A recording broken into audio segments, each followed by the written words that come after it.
ಪೂಜಾ ಅಡುಗೆ ಮನೆಗೆ ಸ್ವಾಗತ. ಇವತ್ತೇ ಓರಿಯೋ ಮಿಲ್ಕ್ ಶೇಕ್ ಮಾಡುವುದನ್ನು ಹೇಳ್ಕೊಡ್ತಾ ಇದ್ದೀನಿ. ಅದಕ್ಕೆ ಏನೇನು ಬೇಕು ಅಂತ ಹೇಳ್ಕೊಡ್ತಾ ಇದ್ದೀನಿ ನೋಡಿ.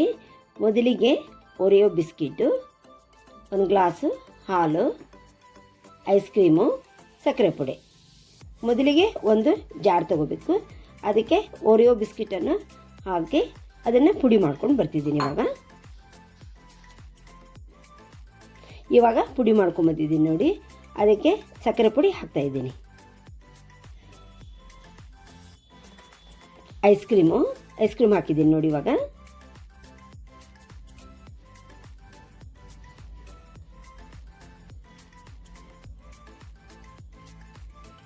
ಒಂದು ಗ್ಲಾಸ್ ಹಾಲು ಹಾಕಿದ್ದೀನಿ. ಇದನ್ನೇ ಮಿಕ್ಸಿ ಮಾಡ್ಕೊಂಡು ಬರ್ತಿದ್ದೀನಿ.